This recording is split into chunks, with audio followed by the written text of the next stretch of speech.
All right, this week we're going to be talking about breaking through plateaus. Now, plateaus are not something that you can avoid, frankly. It's something that's going to come up all the time. And it's something that every time we're trying to achieve something, we're trying to move up that corporate ladder, whatever it is, we're always going to hit these barriers along the way where we feel like we're doing the right thing, but for whatever reason, our performance just plateaus. We want everything to be just keep going up nice and smooth. Of course, reality rarely lets that be the case. So we have to make sure that we're ready for these plateaus so we can break through them. So I'm going to go through a bunch of different types of plateaus, understanding the plateaus themselves so that you can diagnose your situation much better, respond strategically and tactically with the right tools in order to break through that plateau. So the first thing we want to talk about is there are really two buckets that we can put plateaus into, and that's internal and external.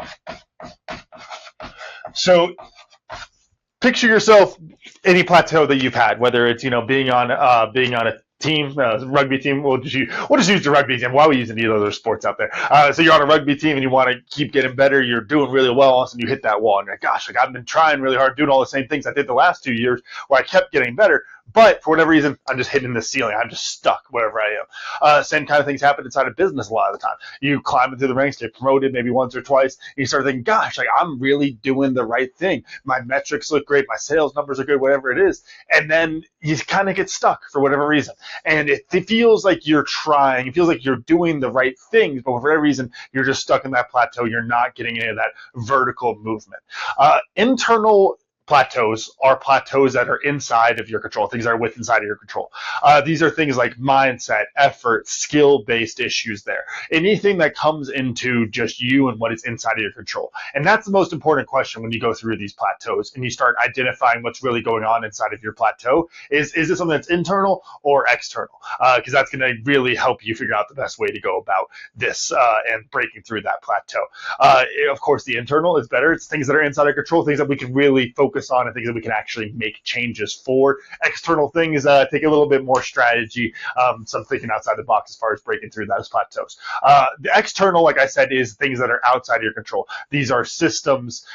These would be any outside circumstances, resource constraints, anything like that that is preventing you from moving up and making that kind of a progress.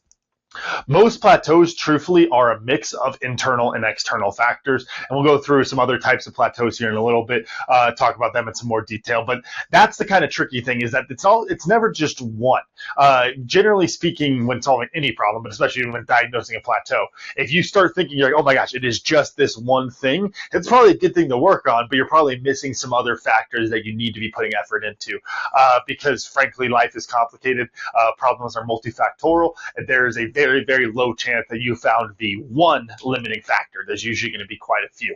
And especially when it comes to breaking plateaus and that type of performance, you do need to attack multiple different things because, I'm getting ahead of myself a little bit, but as we attack multiple things, what happens is you're getting ready for a potential future plateau. All these kind of lessons we talk about breaking through plateaus, these are also things that you can do with your skill development, your personal development now in order to ideally prevent those next plateaus from coming. Or when they do come, you can break through it much faster, right?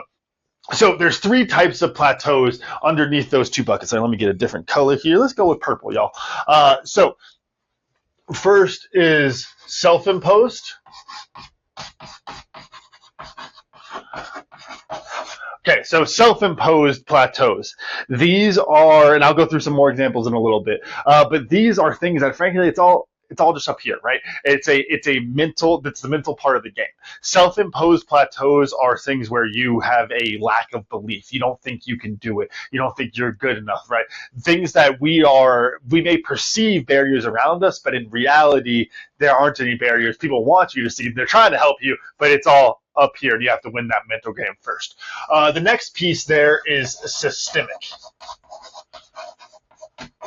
So these are things that are inside of your organization, right? So you may look at your rugby team and you're like, hey, I want to move up the depth chart. I want to, start in that starting 15. I want to keep moving my way up. Well, there's a systemic issue there. What position do you play? You play fullback? Good. I need one of those, maybe a backup. Okay, there's a systemic problem. There's a ceiling that you are going to hit. You're going to be forced into this plateau because there's a systemic issue inside of it. And I call that an issue. Really, that's not an issue. That is just how that system works. Because for a team, I only have 15 starting positions. I only need one of each of those guys, right? In addition to backups and those kind of things there. So there's a systemic problem that is preventing you from moving forward with it. Same kind of thing can happen inside a business, whether it's that a position is not open, there's not a position above what you're currently working at.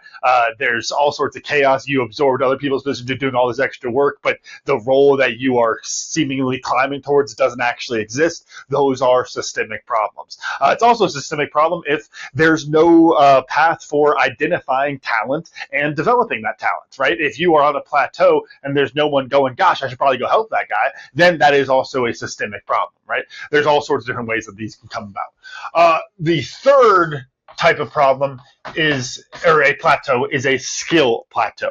This is just anything that goes to your actual performance. So we talk about self-imposed, that's all up here, that's mindset. Systemic, that's all out there, that's the organization that we are existing in, trying to thrive inside of.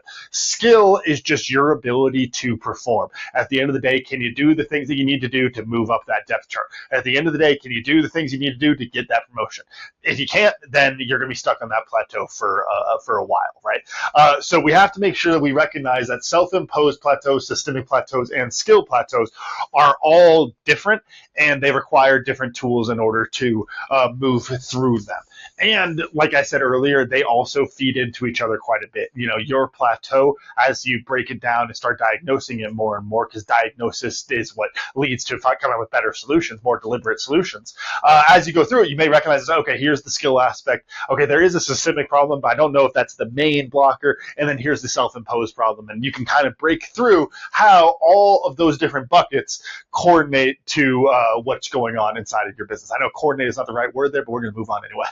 So I want to talk through some examples because I think this is where it really gets interesting. So when it comes to self-imposed plateaus, these happen all the time, whether it's in sports or business or entrepreneurship, right? We have these things that we just decide for whatever freaking reason we can't do.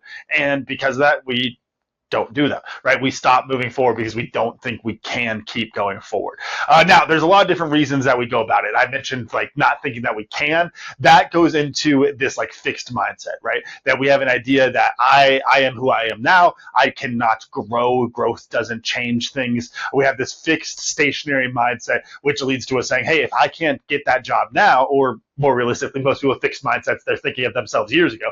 If younger Camden can't get that job, then I just can't get it, right? I'm done. I'm stuck. This is my plateau. I'm happy here on my plateau. That's what we tell ourselves here. These self-imposed problems, we trick ourselves so easily. And that's the thing that comes on the tail end of almost every one of those self-imposed problems is I'm not fine enough here. I'm okay. And sometimes we are okay. Sometimes things are good enough. A lot of times we lie to ourselves about that, though. But fixed mindset is one of those self-imposed plateaus that we see. Well, another one that I see all the time is people that are stuck in their comfort zone. Talking about like, well, I'm pretty happy here. Things are pretty good. When we're in our comfort zone, we have that like status quo bias. You know, that inertia, overcoming that inertia to actually start taking action is a really, really difficult thing to do. And so what happens is we don't do it. Hey, I'm comfortable here. I don't need all that. I don't need that headache. I don't need that hustle. I can just stay right here. A big one that we see all the time in entrepreneurs, and this is more so in the earlier stage solo entrepreneur, is the analysis paralysis. Going through, trying to sort through all of the data, make sure that we're accounting for every possible variable, every possible interruption, all those kind of things. And then what happens is there's always more data to get, and so we get stuck in that analysis mode. I had a statistics professor back in college that said something along the lines of, like, how much data do you need? Well, more. Okay, so you take that exact example from a stats guy, and you start applying that into your business. You go, I just need more data, more data, more data. But your business isn't built on data. Your business is built on action. So that's the big barrier there. You create that self-imposed plateau where you decide, hey, I need to wait here strategically. You tell yourself it's strategic so that I can analyze the full situation and move forward with the best possible plan. The problem with that, of course, is that by the time you're done with that perfect plan, it doesn't exist anymore. That situation has changed completely. Things are always evolving, always moving forward. So you got to make sure you're moving forward with them, right?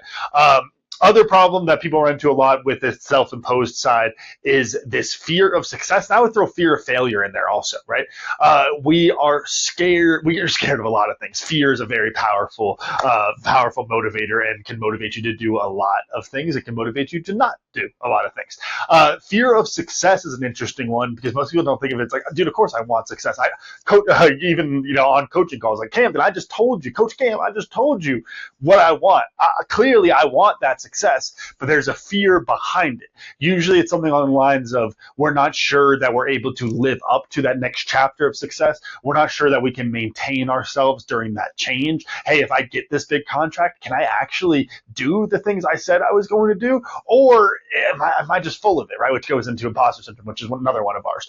But we have that fear of success. Like, okay, if I grow my business and it gets huge, crap, what am I going to do with all my other time? Well, am I going to have time for my friends or walk my dogs or time with my family and all these kind of things? And these extra fears around that success, all those what ifs around our success, they can stop people. They can really stop us from taking that action. Super common. There's also, of course, the fear of failure, right? The things will go wrong, and because of that, why would I take action in the first place? Why would I raise my hand for that promotion if I don't think I deserve it? And that gets into the other piece here, which is the imposter syndrome, right?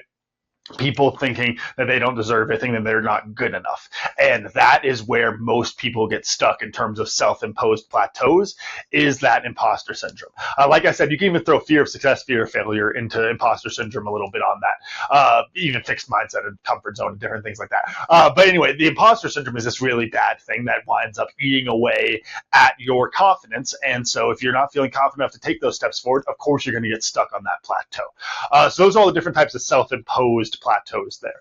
When it comes to systemic plateaus, these are things like organizational politics, right?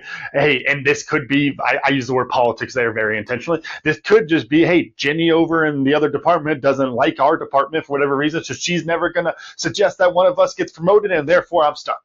That happens to a lot of people, right? Where there is something going on politically inside of the organization that prevents people from moving forward. So that is an aspect there.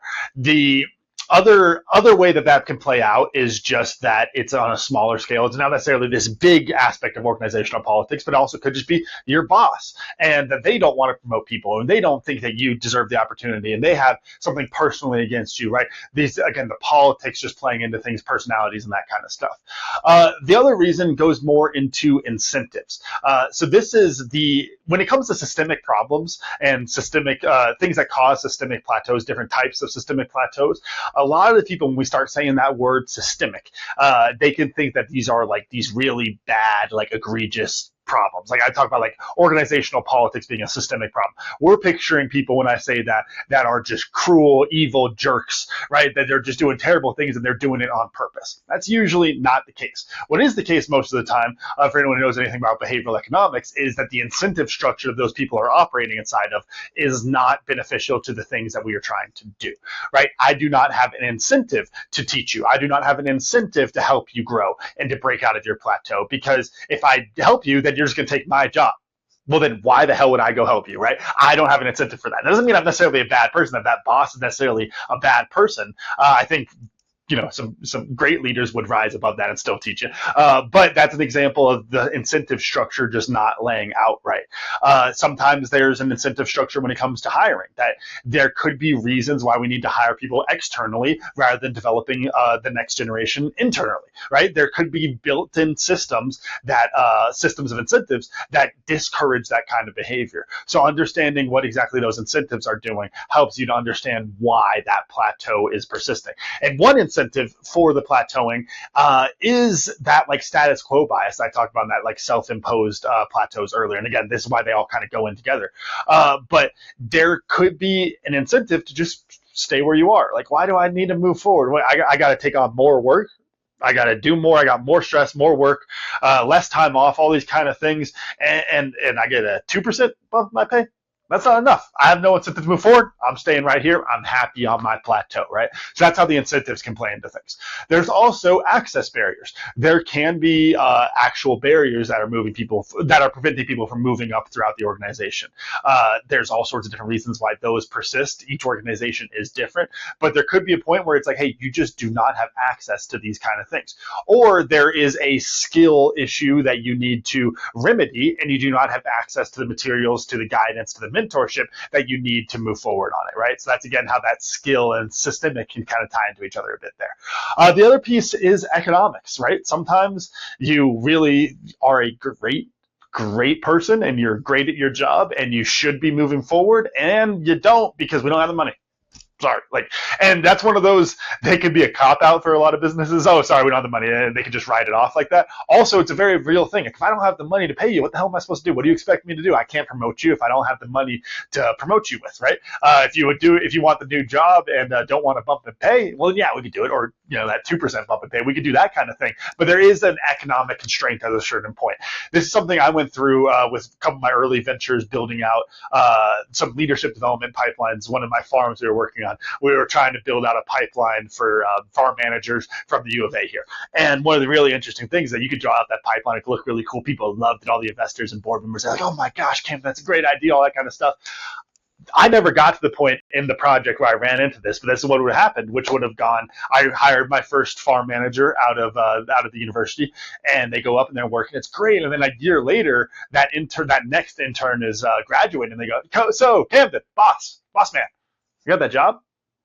Sorry, man, I can't pay two people for the same job. What are you talking about? And you wind up with this choke point right there of economically speaking, unless the business changes, I only have one management spot. And so that becomes a problem there where we are creating that plateau.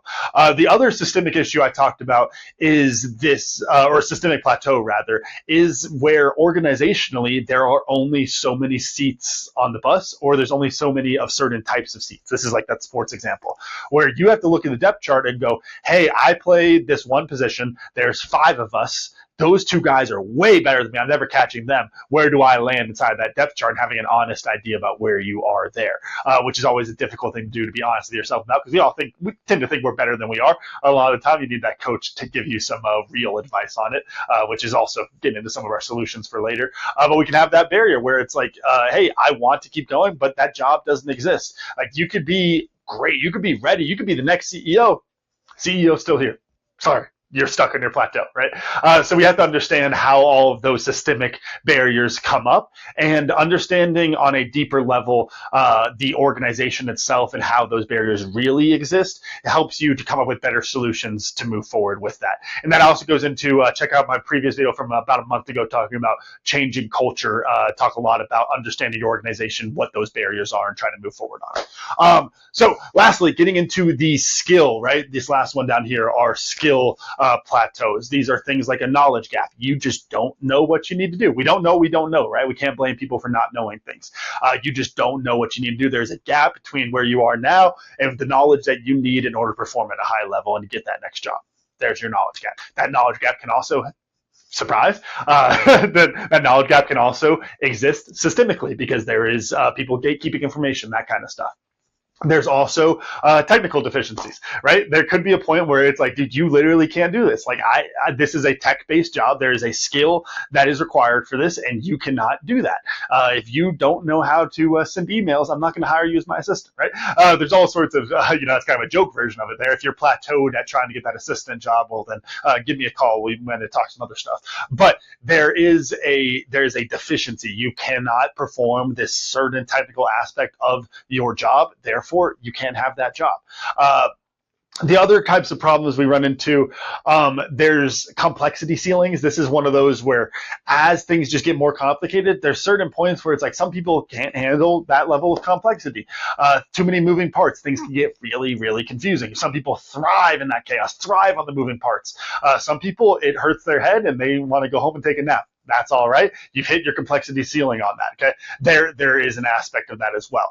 There also could be an aspect of speed and efficiency. You can perform the job, but you can't perform it fast enough to hit that next level.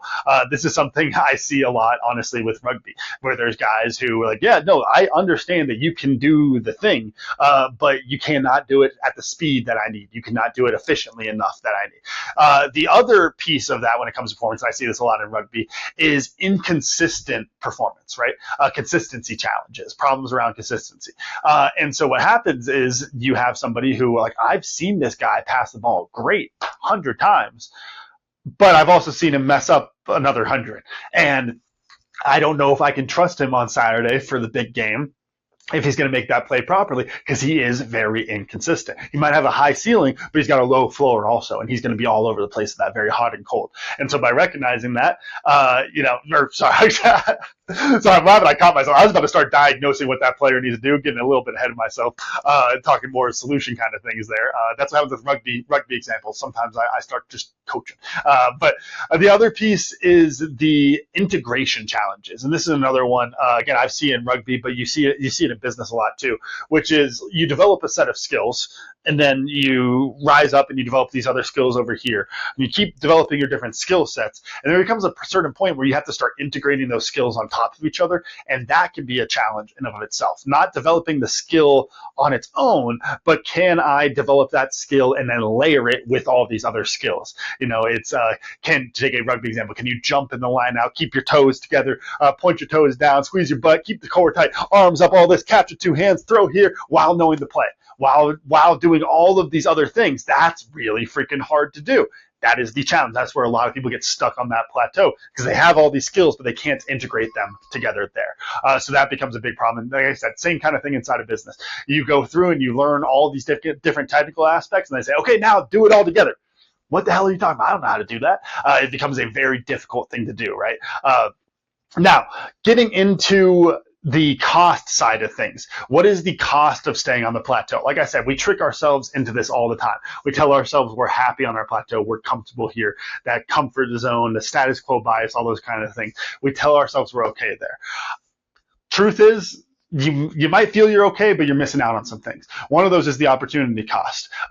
Opportunity cost is just simply what are the other opportunities that you're missing out on by spending your time here. If you're stuck plateaued here, could you be spending your time better in another field? Could you be spending your time better at another job, another organization, a different sport, whatever it is, right? Could you change and go to be more effective somewhere else?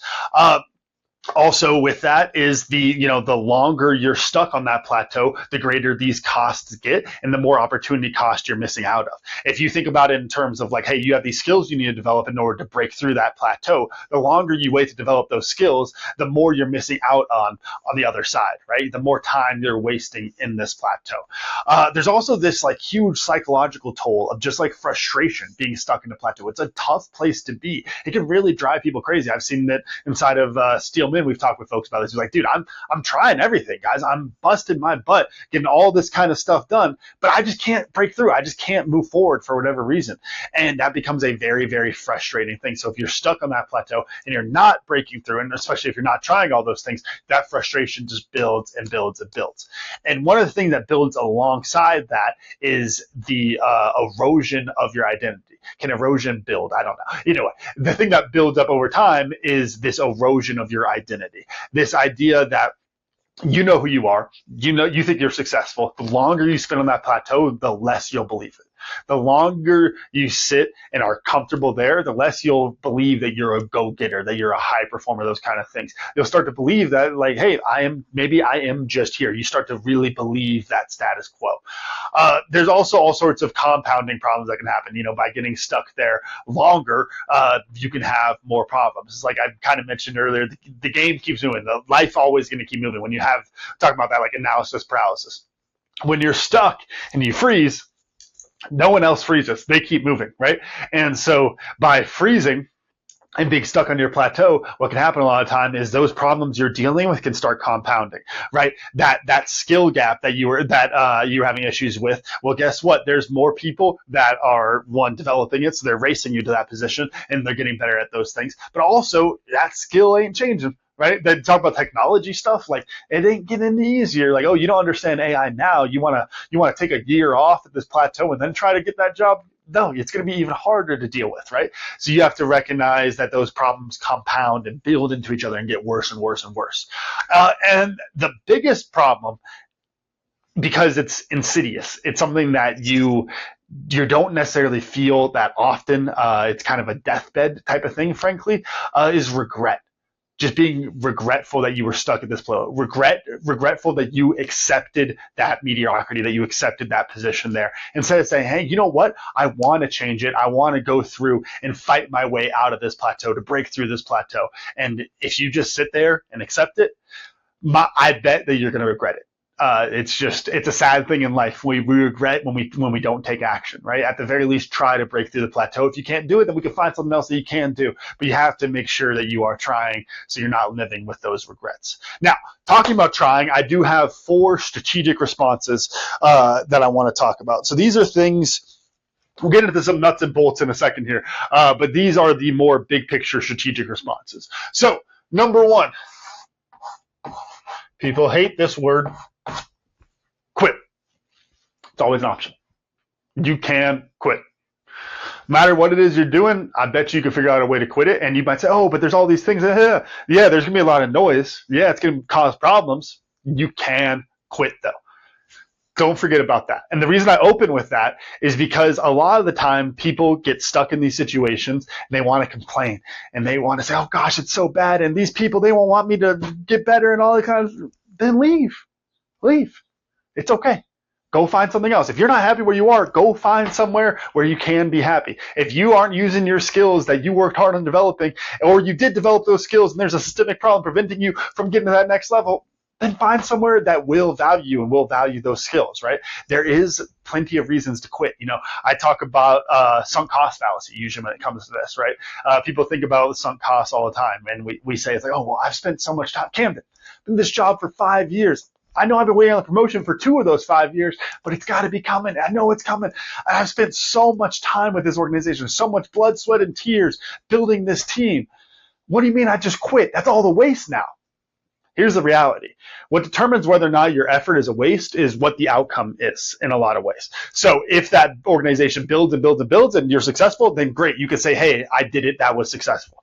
If it doesn't, then it's a failure, right? If all of that work goes, and whether you're there for 5 years or 30 years, if it never reaches that outcome that you're fighting for, then you failed on that outcome, right? So we can easily say, yeah, I need to give it more time. I put so much time into this. But that's that sunk cost fallacy messing with us. And in reality, each day, going back to opportunity cost, each day that you stay longer because you're thinking, I already invested time, I want to invest more, all you're doing is wasting more time on the other end, right? You've already invested that. You can't get it back. The only thing you can do is cut it off now. I always think if you struggle with the sunk cost fallacy, I always love this example. It's from one of the Freakonomics books, if I remember right, where they talk about the idea of like sunk cost fallacy in terms of like eating food. And it's like this idea where you ordered a bunch of food, you spent way too much money on all this food, and so you just eat yourself sick. You're like, oh, I already spent the money. And you're trying to eat yourself sick to like get your money's worth. But in reality, money's already spent. You ain't getting it back just because you ate something. And as you keep eating, what happens is you wind up feeling sick, and you probably could have stopped earlier and felt a lot better, right? But because we're chasing that sunk cost, we keep going and going and going. We eat ourselves sick. So that's just an example on the sunk cost fallacy there that I wanted to mention. But the next strategic step that you can look at, patience. Sometimes things take time. Now, you in that last example, thinking about waiting for 2 years, don't wait that long. That probably doesn't make very much sense. But sometimes things do take time. Sometimes those systems are slow, and it takes a little while for the person above you to recognize all the hard work you've been doing. Sometimes you have to wait for that job to actually open up. Sometimes you have to wait for the team to expand so there's a new position available. There's all sorts of different reasons that you could wind up needing to be patient, but there's strategic patience goes a really long way when it comes to breaking through a plateau.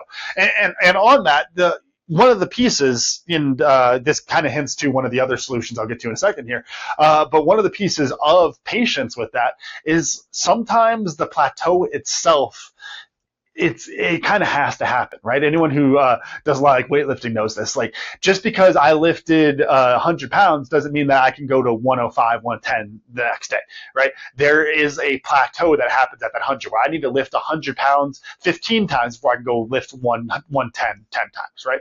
There is a plateau that happens there as those skills develop. So there's an aspect of patience that is always really important to that skill development process as well. The other piece is acceptance. So this is, hey, good enough. I'm happy here. Yeah, I'm never going to get that promotion, but you know what? I like my job here. I like the people I work with. Okay. Hey, you know what, coach? I don't think I need to be in the ones anymore. I don't think I need to start. I used to think that was a goal of mine, but I look at the guys in front of me. I'm like, gosh, that depth chart looks scary. I'm not sure if I'm going to climb it, but I love you, love the team, love the guys. I'm going to hang out, right? I'm accepting my position there. And this is an important piece too, because a lot of people will look at things and say, well, if you don't love it, if it's not perfect for you, quit. If we all did that, then we would have no teams and organizations because things aren't going to be perfect, right? Well, there's always going to be some sort of problems there. Then at the same time, if we're all just looking to get everything outside, everything as far as like our purpose and our fulfillment from our job, and if we don't have that, then we just quit. Well, then that's not a very good place to be either, right? I can accept like I'm kind of stuck at this job, but there's a bunch of other stuff I got going on in my life that's exciting to me. So there's a lot of different reasons you could wind up accepting the situation that you're in. And the last one, and my favorite here, and I'm actually just going to do an acronym, making it up on as I go there. B2W, back to work, right? This is, like I said, this is my favorite one because generally speaking with Plateaus, this is where you need to go back to, especially in my rugby world. You got to go back to work. There's an aspect of performance that is just you have to hustle, you have to grind, you have to get better, especially if you're in an environment like a high-performance coaching environment where there's other people that are trying to get better at the same time, trying to compete for that exact same position. Sorry, man, suck it up, get back to work. There's an important aspect of that too. So strategically speaking, you need to pick one of these four options. Go through, understand exactly what's going on inside of your plateau. See where it's coming from. Is it internal or external, self-imposed, systemic, or skill-based? And then from there, what do you want to do? Does it make sense to quit? Should you accept it? Are you happy enough where you are? Does it make sense to be patient and persevere, and that change is going to come, but you just need to be a little bit more patient? Or do you need to go back to work? And when you go back to work, there's also different ways you can go about it. But what it really comes down to is developing those skills, focusing on the things that are inside of your control, and hustling away, grinding at that in order to make that jump and break through that plateau there. Really important when we're talking about like going back to work there. We talk about things like layering skills on top of each other, performing with speed on something, right? There's a certain point when it comes to performance there where you kind of just have to do it. Like I had a coach back in high school, one of my first rugby coaches. He would talk about this. We're doing one-man lifts. So if anyone's ever seen a rugby game for kickoffs, you'll do this a lot of the time where you just go and you lift someone up like that. A one-man lift, very difficult to do, takes a lot of strength, takes a lot of core strength for the guy jumping to make sure that he doesn't fall, takes a lot of strength for the guy to hold him up in the air, those kind of things, right? A lot of coordination, a lot of strength. I remember one of my best friends, Seth, we were practicing these, and Seth's going, and he can't get the guy up in the air. And he's like, Coach, like, I can't. And John goes, well, just do it. Get stronger. And Seth's like, jokes, okay, well, sorry, Coach, let me just knock out some push-ups and get stronger real quick. But there is a reality there. That's the job. If you can't do it, we got to get stronger to be able to do the job, right? I've had those same kind of moments with the U of A guys over the year of like, hey, man, I understand it's hard. I understand you're not used to having to perform at this level, but you need to understand that this is the level and this is where you need to perform. And it's hard, and I will support you along the way to get to that point because I'm a good coach. But at the same time, there's a certain point of performance where it's not tactical. It's no longer a like, hey, change your hand position slightly, say we could do this, or hey, look at your footwork. We want to change these kind of things there. You could do all of those things right and still not perform. You can know all of those things and still not perform. I'll raise my hand on that one. I can walk you through exactly how to catch a high ball or even to tackle, those kind of things. I'm a freaking contact coach of the U of A now. That being said, you go back to rugby playing Camden, not rugby coaching Camden, and have me go do either of those things, and I'm going to screw it up most likely. I understand it on a conceptual level really, really well. That's how I coach it. But guess what? I can't seem to integrate all those skills and perform at the level that I need to, right? So there is a barrier with that. And that's where you do have to recognize that sometimes you just got to push. And as much as that can feel discouraging, we would all love to have a coach that goes and says, oh, just tweak this one thing and it's a magical solution. Those magical solutions don't exist, generally speaking. What happens is we do just have to work. Hey, man, I'm not happy enough. It's like, okay, well, you need to do some gratitude exercises. Oh, sorry. You need to do some mindfulness. Hey, spend some time meditating. Yeah, it's boring. They're just little tips, but it's like those things are the hard work that actually gets us forward, right? So that's the key piece there when we start talking about back to work. Now, last thing I want to do, much longer than my normal videos on this one, but it's a really good one, so I'm okay with it. Maybe this will become the new norm. We'll see. But next thing I want to do is talk about some solutions. So when we talk about self-imposed plateaus, right? Going back up here, and I'll just go ahead and we'll go into underline this as we're going through here. So talking about self-imposed plateaus here. Here's the thing. Your mindset work, that can get you through it, right? Reframing the problem set, reframing your mindset, focusing on that growth mindset rather than that fixed mindset, those kind of things. Could also be something where maybe need a little therapy. Maybe you don't believe in yourself because you got a lot of junk going on around in there, and you need to spend some time sorting out that junk so that you can believe in yourself, believe you're good enough, and that you deserve the growth that you're fighting for. The other one is coaching, of course. So we can also have a coach who's going to go in and hold you accountable and push you to be better on those kind of things. Speaking of accountability, the other thing for these self-imposed plateaus is accountability partners. Get your accountability buddy, right? Accountability buddies go a long way when it comes to self-imposed barriers. We tend to get stuck between the ears here, just talking to ourselves and telling ourselves that we have all these great excuses, and we don't really even take the time to hear out the excuses. We just go, oh yeah, you're right. Shoot, I guess I won't go work out today. You got an accountability buddy. That's somebody who's going to drag your ass to the gym no matter what, right? So it's important to recognize that too.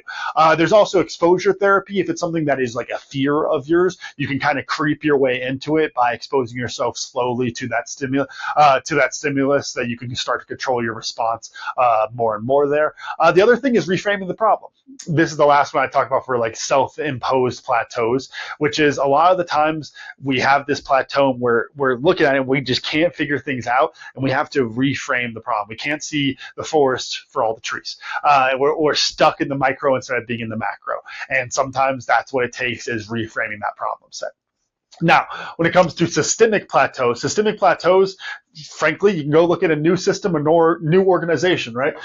So there's our systemic, that's your quit right there. Hey, sometimes time to quit. That is an option when it comes to a systemic problem. If the systemic problem is really, really, really bad, then guess what? You might need to quit. The other thing you could do is change the system. It goes back to the video I mentioned earlier. Go back and check out from about a month ago, my video talking about changing culture inside of your organization. You can make a change. You got to be strategic about it. You got to fight hard to do it. It's a lot of work, but you can make that change systemically speaking. So that's another option as far as solutions moving forward there. The other piece is patience and timing. Going back to patience right there. So you know what? I'm going to go ahead and circle that one. Why not? I'm circling stuff today. So we got to be patient, right? We have to calm down, say, hey, look, things take time. That position will open up eventually. And you know what? I'm comfortable. I can be here until then. Accept that. Take the time. Be patient. Other piece there is the advocates and relationships. And what I mean by this, and this goes into changing the culture also, but if there's a systemic problem and the person above you can't stand you, doesn't want to promote you, all those kind of things, talk to the person above them. Talk to their coworkers, talk to all these other folks, and you may be able to find someone else who can advocate for you. It all comes back to relationships and people. If you're inside an organization and that organization seems to not like you for some reason, talk to some other folks inside the organization. Find somebody inside of the system who can advocate for you, because that makes a huge difference. Whether it's a big business, a corporate business, or a university, there's all sorts of bureaucratic systems that get layered on top of each other. And if you do not have somebody inside of those systems advocating for you, it is freaking impossible to move through, right? Nearly impossible. And so you have to make sure you have those relationships. Always focus on relationships, your people, the people around you, being nice to them, taking care of them, trying to support them, help them. And guess what? They'll try to support you and help you break through these systemic plateaus. Lastly, getting into our skill plateaus here. So first thing, and I've talked a lot about skill development, got a whole bunch of videos on that. But one of the things you can do is start to attack your weaknesses, right? This is, of course, going to be our back to work piece there. But attack your weaknesses. What is the thing that you're worst at? Attack it, get better at it, really drill it, make that weakness into a strength. I love the joke, if you've heard Otis's crappy Arnold Schwarzenegger impression, talking about puny calves. He does that all the time, but one of the things he talks about is Arnold Schwarzenegger going to the gym, and he hated his calves because his calves were so small. And so what he did is he cut all his sweatpants out so that he could see his calves, and he'd wear baggy sweaters so that he couldn't see the rest of his body that he was so proud of. Didn't see those biceps, those big biceps that he was excited about. All he could see was those teeny tiny calves. And because of that, he attacked that weakness and made that a strong suit of his. Rather than something that was driving him crazy, he made it a strength, right? So we can attack that weakness. Other piece, and I already kind of talked about this, but is coaching and feedback. A lot of time when it comes to skill development, we can get lost in the sauce a little bit. We're a little bit too close to it, and we don't know what we're doing wrong. And sometimes you do need that coach to come in and go, oh my gosh, man, hey, just change this little thing here and you'll be much better. So that's always a big piece on it. Big fan of coaching, of course. Other thing is work harder. Goes back to the back to work right here. And I just dropped that pen. I was going to double underline with a different color. We'll just use that same color right there. But back to work might mean work harder. That kind of goes back to that skill problem I was talking about, where people have all these different skills, but they can't seem to quite do it. It's like, dude, there's a certain point where you might have to work harder. You might not be working hard enough to get to that next level. There's something I see all the time with rugby at the U of A specifically, not with the little kids, but it's because it takes a lot of hard work to get to this point in their athletic career. It takes a lot more hard work over those next 4 years to end at a high point, right? There is a different level to it that comes, right? And so you have to be ready to work harder. That is a reality of the situation there. Another aspect we always love here at Tribe and Purpose is cross-training, right? Taking some time, learning from other skills, other areas, other professions, other sports, whatever it is. And by learning, you can learn something new, apply it to your own skill set, maybe add in a little X factor to break you through that plateau. But also, at the very least, it does give you something else you can go focus on, give your mind a little bit of a break so you're not focusing on the same problem the whole time, because that helps to reframe the problem also. You can go and work on something else and come back to it, right? That's always useful. You can also chunk down the skills. If something is really complicated and we don't know what to do about it, take some time defining the skills down a bit more and chunk them down into something more bite-sized. Find things that you can actually attack, right? If I go to you and I'm like, hey, I need you to be a great rugby player, you're like, okay, cool, coach, thanks. I could break down exactly all the things you need to do to be a great rugby player. And I could break down all of those areas I need you to be good at. I could break them down to individual skills and techniques along the way, right? We can break that down all the way. That's what you want to do for yourself when you're going through this process of like, okay, hey, yeah, there's some skills I need to work on, but how can I break it down to understand what I really need to be doing to get better at that skill? Sometimes there's things that you can't really necessarily train for, and you have to train a whole bunch of other stuff in order to compensate for it. Right. Last one here is study the best. There's going to be somebody out there who's done the thing that you want to do. Pay attention to them, learn from them, take notes on them, study the best. Even if, like we already talked about, like coaching and mentorship and those kind of things, those are really effective for skill development. But also you can just study the best. Go find somebody who you think is really good at that job that you want to do. Find their videos on YouTube, listen to them on a podcast, whatever it is, watch their highlights. Find ways that you can learn what they're doing and try to change your game from that. Change your perspective with that perspective, with that new perspective of what is the very, very best person in the world at this thing doing. And when you reframe it like that, that's going to give you a huge bump in your skill set through the reframing of the problem, but also like literally just getting those micro skills of like, oh, did you notice that he did this with his hands instead of that? Like that could be a small thing that makes it a big impact. Definitely, of course, talking sports there. I don't know if that kind of change makes a big impact for you in your accounting position. If it does, let me know. But all of this is to help you diagnose your problem. When it comes down to it, your ability to solve a problem comes down to your ability to diagnose the problem, right? We want to spend, I think this is a quote from Charlie Green on one of our podcasts recently, and I'm giving him the credit. It's an Einstein quote. So Charlie Green from Einstein. But he talked about like 90%, that you spend 90% of your time solving a problem on identifying the actual problem itself and understanding the problem, and then only 10% on the solution, right? So we want to go through, think about what plateau you're facing? Is it internal and external, self-imposed, systemic, or skill? Which aspects of it are self-imposed? Which aspects of it are systemic? Which aspects of it are skill-based? Which of those are ones that are internal, things that are inside of your control that you can focus on developing? And then looking at all of that, hey, strategically speaking, what do you want to do? Do we want to quit? We want to be patient? Do we want to accept where we are now, accept the status quo? Or do we want to get back to work? If you want to get back to work, then rewind about 10, 15 minutes, go rewatch that part about all the different solutions. You can have great ways of moving forward while focusing on the things that are inside of your control. Because even if you have a plateau that is partially external, it's partially systemic, there are things that are outside of your control, guess what? Doesn't mean you can spend time focusing on them. Still focus on what's inside your control, right? There's countless times I've been through this, whether coaching or as a player, where it's like, hey, like I don't feel like I'm getting noticed. I've had players tell me that, or friends at their jobs. It's like, I don't feel like I'm getting noticed. Well, you can complain about it, you can bitch about it, or what you can do is get so freaking good that they have no point. They have nothing they can do but notice you. They have no choice but to hire you. They have no choice but to promote you, but to give you a higher level position, right? Because you are working so hard and they see it, and they see that you are getting better and better and better, right? That is one way. Then one important piece of this, right? Just because there's something that's external doesn't mean we need to go, can't do anything about it. There's still internal aspects that are inside of your control, right? Like I said multiple times, these all mix together with most of our plateaus. They are going to be a mix of these.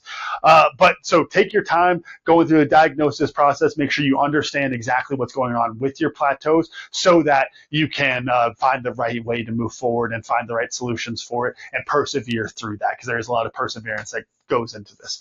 But if this makes sense and you want to learn more about what we're doing with Tribe and Purpose, join our Steel Men Tribe. It's a group of men looking to lead with empathy and strength and looking to break through plateaus like this, helping each other to break through plateaus just like this. That's a conversation we had literally just a couple days ago on one of our Steel Dads calls. If you love that and you want to learn more about it, go to 10xyourteam.net, check out the Steel Men Tribe, learn more about what we're doing, and then book your interview with Otis to see if you're a good fit for the tribe and if we're a good fit for you, if we can actually help you, because ain't no good working with you if we can't help you either, right? We want to make sure that we can actually help you and help you do these same kind of things that I'm talking about in this video. So I hope you guys enjoyed this video. I'll be back again next week with some more content from inside of our Steel Men Tribe. If you learned something, feel free to drop it down in the comments below, as well as any questions. Of course, I'll be paying attention to make sure to answer those. And again, thank you guys so much for your time. Go to 10xyourteam.net and check out Steel Men Tribe for more. And thank you again. I'll see y'all next week.